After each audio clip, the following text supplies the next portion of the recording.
All right, so I am Brett Kinsella at dwinQ. This will be your first presentation today, I believe, in English. So hopefully you will suffer through it. If you are tweeting, I'm at Brett Kinsella, so pretty straightforward. And what dwinQ does, and I'll keep this brief, is we create brand champions for global consumer brands. And what a brand champion is a user who posts your branded content on social media, Facebook, on your behalf. So we'll talk about that a little bit later. But what I want to talk about is I want to talk a little bit about Hollywood. And I want to preface my comments with saying that it is typically a bad idea to take advice from Hollywood. Okay? And I'm quite confident in saying that my remarks today, no one will wind up in jail, no one's going to wind up in rehab, and no one's going to wind up divorced from their third spouse prematurely. So I think I can be confident about that. But there is a trend that is going on in Hollywood today that I think some of us are familiar with, but is just starting to be translated into social media. And that's what I want to talk about, because I think it's going to be a very significant shift for people in 2013, particularly how they leverage user-generated content in order to reach out to consumers.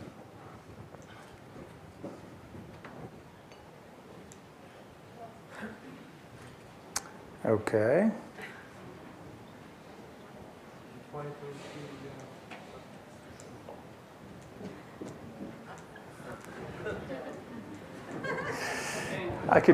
Does anybody have a sock puppet?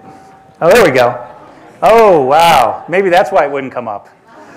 Jeez. Okay, so it's a little grainy on the big picture here, but why is the MacBook Pro in this picture? Anybody? I think we're all happy that it's strategically positioned in front of Alec Baldwin here, but there's a specific reason why it's here. Now, since we're doing Hollywood, I thought there's probably some people who watch a lot of movies here. Can anybody name this movie? Who said that? Raise your hand. Chocolate.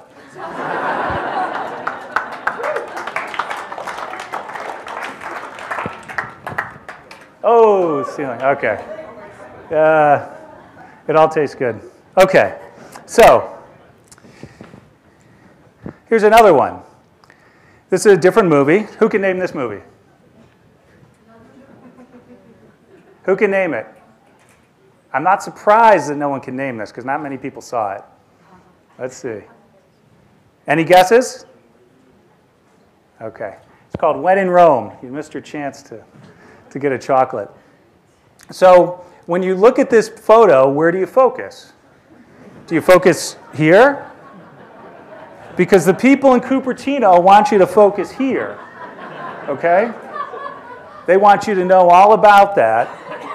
And they want you to have a good feeling about your iPod or your iPhone when you're away from that device for a couple hours while you're in the movie. Okay? They're afraid that you might forget about it when you walk back to your car. Okay, so we've become accustomed to seeing product placement in movies, right? And when it's done artfully, it actually enhances the story or is integrated in the story. You almost don't even notice it. Now, who can name this movie? There we go. I knew this one's been seen by everybody. I think I can get it to you without hitting the ceiling. There you go. Much better. Yeah. See, I just needed a warm-up pitch. So Will Ferrell is drinking a 2-liter Coca-Cola because as part of the story, that's one of the most efficient ways to get a lot of sugar in you at one time. And I guess that's part of the marketing message for Coca-Cola. Now, it's not just movies, it's also television. So Coca-Cola's competitor, Pepsi, it's a little pixelated here, but I think we can see the Pepsi logo. Not to be outdone by Will Ferrell, want to be presented artfully in a television show. Actually, it doesn't have anything to do with what they're doing, but you can see it's there and they get paid for that. Can anybody name this television show? It's not American Idol. All right, wait. Who said you said X Factor? There you go. All right, this is going to be a little bit harder. Oh, nice curve too.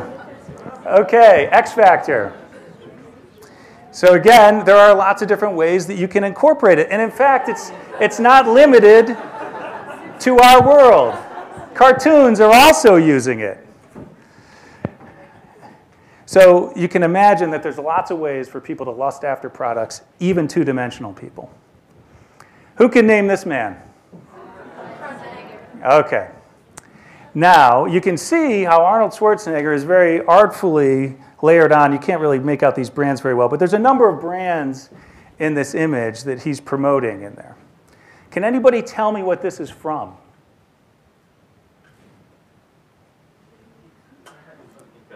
Yeah, this is because you don't what? Well, it is from when he was governor, and I think you will win the prize for that. So these sponsors are people who contributed to his political campaign. So product placement has gone well beyond movies to start to invade many parts of our lives. And being from Hollywood, Governor Schwarzenegger knew that there was a way for him to pay back or give benefit to his sponsors. And millions of people in California saw this ad, and they saw that he drinks this kind of water, and he drinks Diet Dr. Pepper. Who can name that movie? Okay, who said it? Okay. You get, that's, as far as you know, this is not the last piece of candy. You know it's the end of the day. Okay.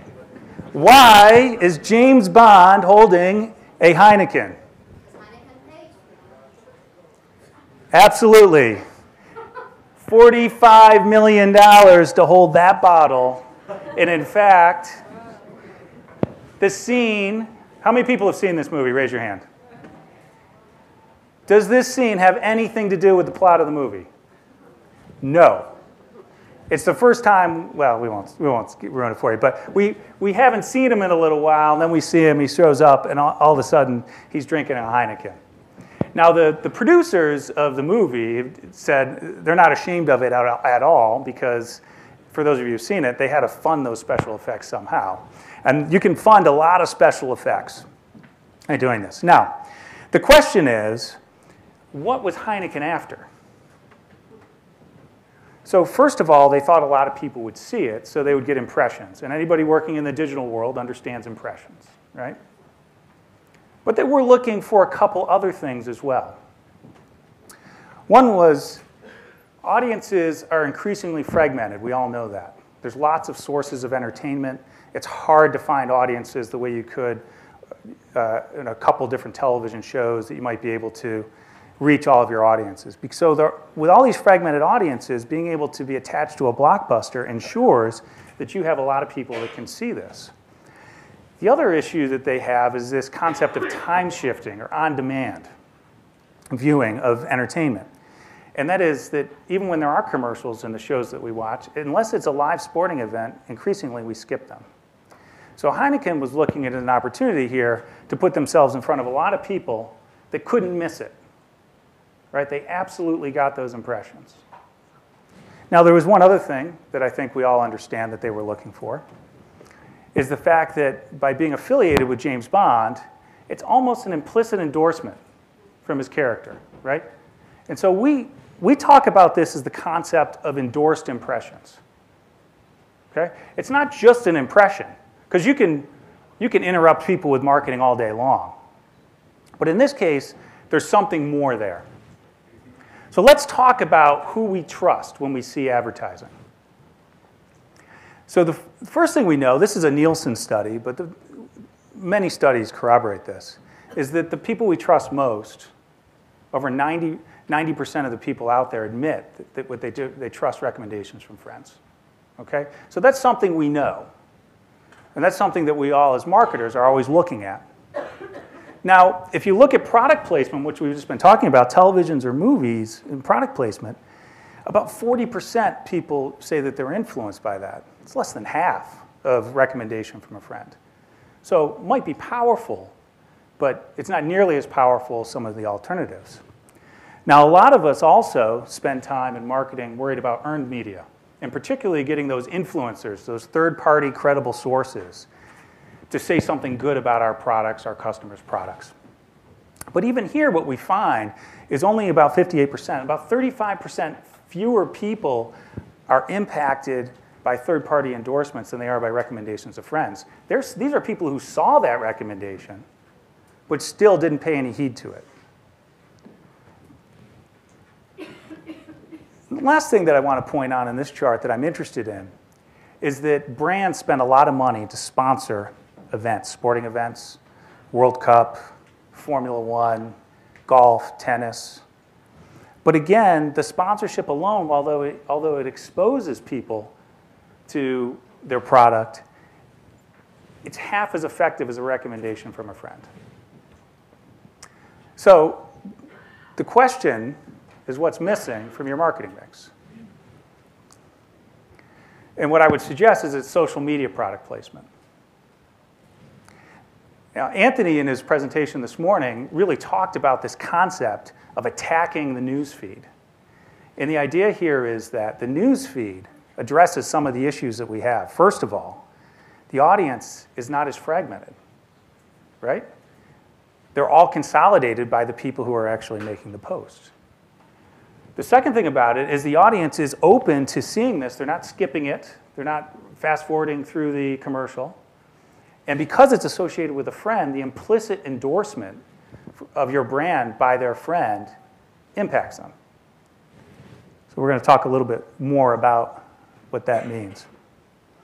So now I'll show you in a couple minutes what this looks like. I have a video because I didn't want people to fall asleep. But let me give you an example of some of the events that we did this past year, really focused on the social media newsfeed product placement. The way we access the consumers is through events. Most of your customers, and if you're a corporate brand marketing yourself, your customers, the consumers, you're already engaging with them at events.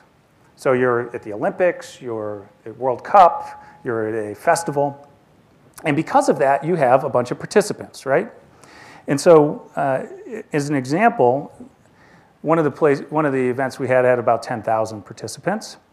And through the interactions on site, they posted 30,000 times. Those were controlled posts. So the people who were participating, they wanted to do something fun because it was part of the event. They took a photo. They could do a video. They could do a check-in or a share. And that content was personalized to them in that they posted it or they were in the picture. But it also had branded content, which was controlled by the brand. So they didn't have to worry about what the people were posting along those lines. Now, those posts, they're magic, right? That leads to 4 million endorsed impressions. So we just talked about endorsed impressions. So online, this is friend-to-friend marketing. 4 million times, but in the movie example, what we saw with James Bond is the Heineken bottle is here, and then it's gone. It's about a 17-second segment. It's gone. You don't see it again. Out of your memory. The beauty of Facebook and some of the other social media platforms, but in particular Facebook, is that you get the organic amplification off of this. People like the photo. They comment on it, they share on it. So then a whole broader audience gets to see this, plus the people who already saw it get to see it again and to engage. This makes it actually more fun for the person who posted it, as we'll see, because they can engage in real time with people who aren't at the event. But it also exposes it to other folks who can enjoy interacting with their friends and seeing what their friends are up to. And this generates, in this case, generated over 7 million endorsed impressions just from a single event where they interacted with 10,000 people. So this is a meaningful way to actually attack that news feed and get your brand out there to be impacted. So let's come back to our friend James Bond. So the best analysis I've seen shows that it's right around 100 million people have seen Skyfall. There'll continue to be a few more, but pretty much it's run its course at this point. That means they've had 102 million attendees, and the audience was 102 million people. So if we take an event where we had 10,000 people, 10,437, an actual event that we had, that represented a Facebook audience of 3.2 million people. So you're starting to get that leverage. You're getting that friends of friends. And for a marketer, this is tremendous because in the past, they've gone to events and they could only present themselves to the people who were there. Now they can present themselves to the people who are there, plus get the people who are there to present it to people who are not even on site. Okay, so we have 102 million versus 3.2 million.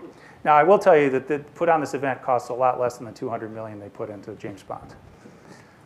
And I'll also tell you that the cost per viewer here is 20%. So if we look at this, we're saying 44, 45 cents to 9 cents for a cost per viewer. And endorsement from whom? James Bond is a fictional character who kills people for a living. Not sure everybody wants to be affiliated with that. I'm also not sure that many people are influenced by fictional characters in the end. Coming back to a point we talked about a little bit earlier, this is recommendations. This is content shared from people I know and trust. So I thought I would transition now and just give you a short video, and then we'll close up with a couple of comments. But this will give you a sense of, at the Olympics, we worked with Cadbury in Hyde Park at the Olympic Experience. And I don't know that I can start this. No, that's a laser pointer. Could you in the booth, can you start the video?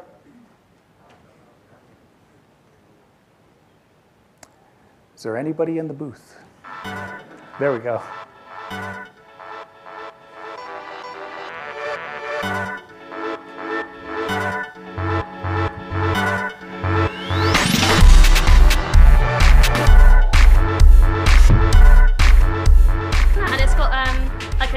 Crowd in the background, and then you can hold up a flag and they've got podiums, so we've just done that now.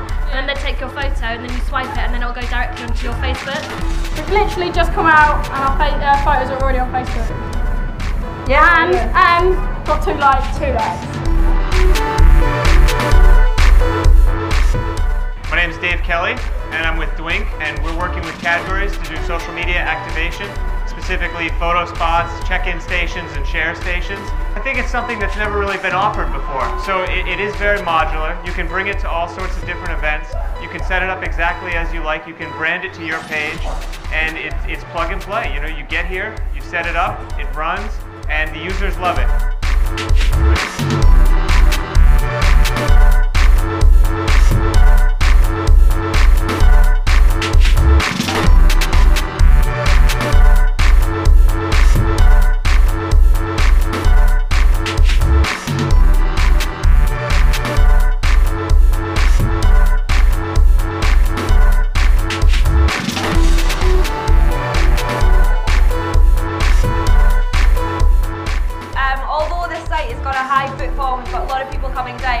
Cadbury's all always been about getting everybody involved and trying to get as much of the nation involved as we can.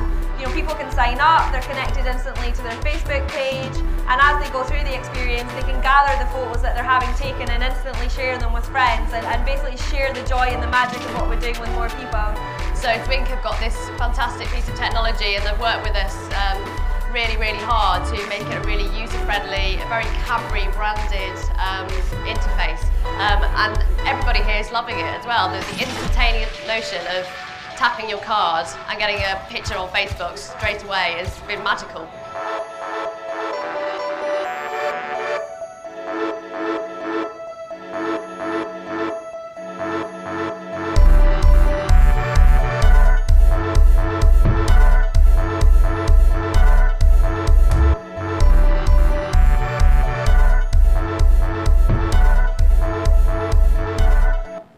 Okay, for those of you who like video content, you can go to dwinq.com, and there's similar videos that show different implementations of the Paris Motor Show, which we just did in October. There's one there from Formula One as well for race fans.